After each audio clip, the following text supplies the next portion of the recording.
बहुत सारी बातें हैं, कुछ बातें हमारे मन के अंदर भी है जिसको हम बाहर नहीं निकाल सकते। हम लोग बोलने पर विश्वास नहीं रखते हैं, हम लोग काम करने पर विश्वास रखते हैं।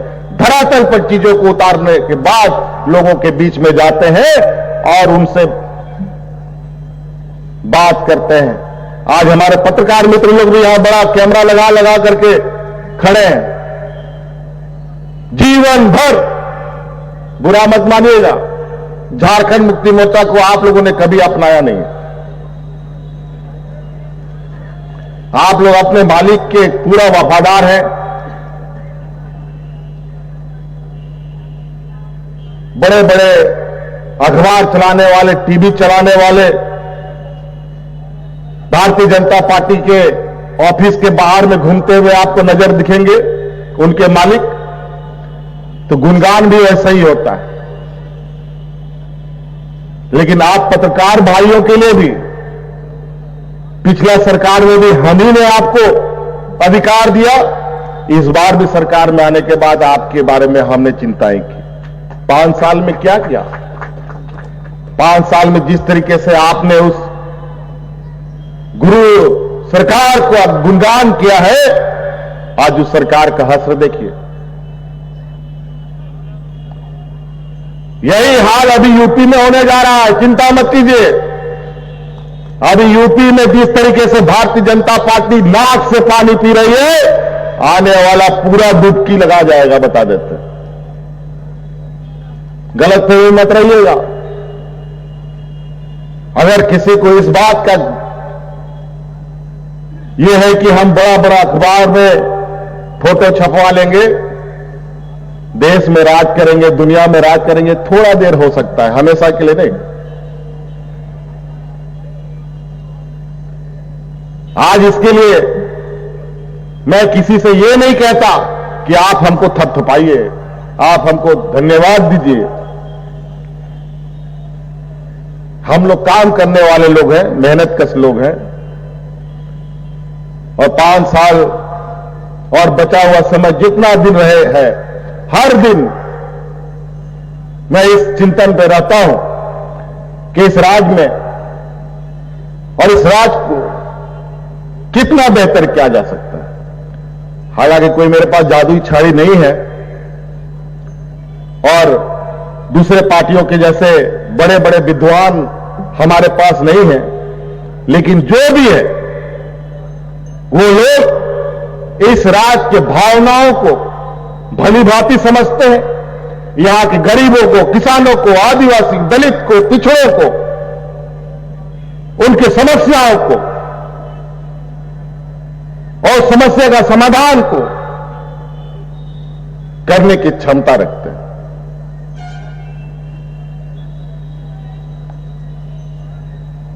खाली बोलने से नहीं चलेगा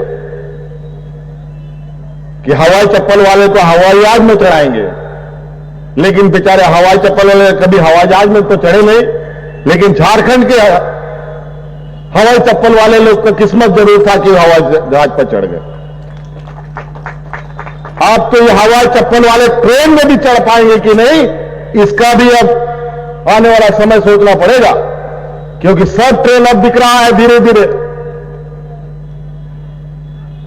अभी बजट में ट्रेन, रेलवे में अतिरिक्त पैसा खर्च करने का भारत सरकार का बजट आया है। पता नहीं क्या होगा। 2-3 दिन पहले तो ये रेलवे का एग्जाम को लेकर के कितने नौजवानों को कूटा गया, ये तो आप लोगों ने देखा है। मां धोबी पछाड़ पूरा देश के लोगों को, नौजवानों के साथ पिटाई सिटाई हुआ। हम इसीलिए यहां पर कई अनुबंध कर्मी लोग हैं, हम आप लोगों से कहेंगे, यह सरकार भाजपा की नहीं है, यह सरकार आपकी है। और आप लोग बेवजह भारतीय जनता पार्टी के कहने पर कुछ असामाजिक दिमाग वाले को लेकर उनके बहकाव में आने का प्रयास मत कीजिएगा। आप लोग आइए, सरकार आपकी बात सुनने के लिए तैयार है और आपका समाधान नियम संगत, विधि संगत करने को भी तैयार है।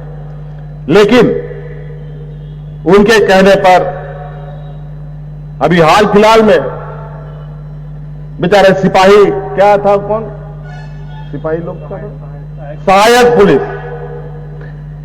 पुलिस लोग था, हम उनके बारे में इतना पॉजिटिव सोच रखते थे,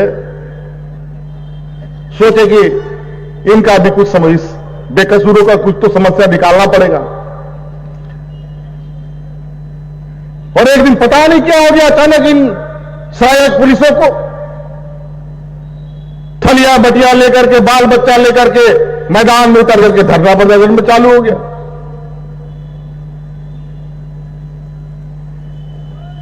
और हमको जब पता चला कि उन सहायक पुलिस को हमारे विरोधियों ने वहां जाकर बैठा दिया, राशन भी उनको पहुंचा रहा है, बड़ा बड़ा हड़िया वो बर्तन सब भी पहुंचा रहा है, टेंट भी दे दिया किराए पर, और नियम के विरुद्ध इन लोगों से को सरकार ने अलग अलग तरीके से नियुक्त किया। हम बोले ये तो सरकार ने धोखा दिया, अब उसका पाप हमारे सर पे ला दो। लेकिन आप लोग चिंता मत करें, हम सब के बारे में, जिसके लिए संभव है उनके बारे में हम लोग काम करने के लिए तैयार हैं।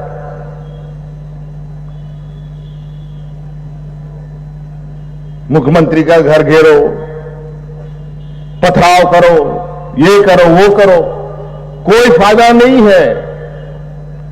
आज पारा शिक्षकों ने कोई आंदोलन किया, आज उनका समस्या का समाधान हुआ।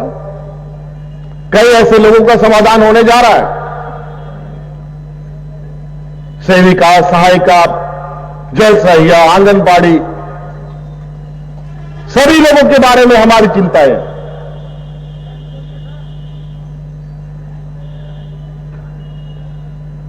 इसलिए आप लोग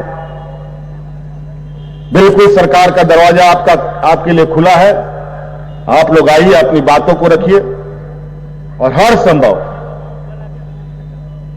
यह सरकार आपके प्रति संवेदनशीलता के साथ काम करेगी। कई चीजें हमें रास्ता नहीं मिल सकता है, लेकिन आप लोगों के साथ बैठकर उन रास्तों को भी ढूंढा जा सकता है। इसलिए झगड़ा करने से, जबरदस्ती गलत लोगों के बहकाव में आकर के गलत तरीके से मांग रखने से चीजें नहीं बनती। तो इसलिए आप सब लोगों से आग्रह है, राज्य को एक बेहतर दिशा देने के लिए, राज्य को हम अपने आने वाली पीढ़ी के लिए सुरक्षित रखने के लिए हमें आज से नींव को मजबूत रखना होगा। अगर हम लोग के इस राज्य का नींव मजबूत होगा तो उसका आने वाला समय में हमारी पीढ़ियों को उसका लाभ मिलेगा। और निश्चित रूप से झारखंड प्रदेश में क्षमता की कमी नहीं है। यहां सिर्फ कोयला लोहा ही नहीं है, यहां के लोगों में अपार क्षमताएं हैं, चाहे वो खेल के माध्यम से हो, चाहे पढ़ाई के माध्यम से हो या अन्य माध्यम।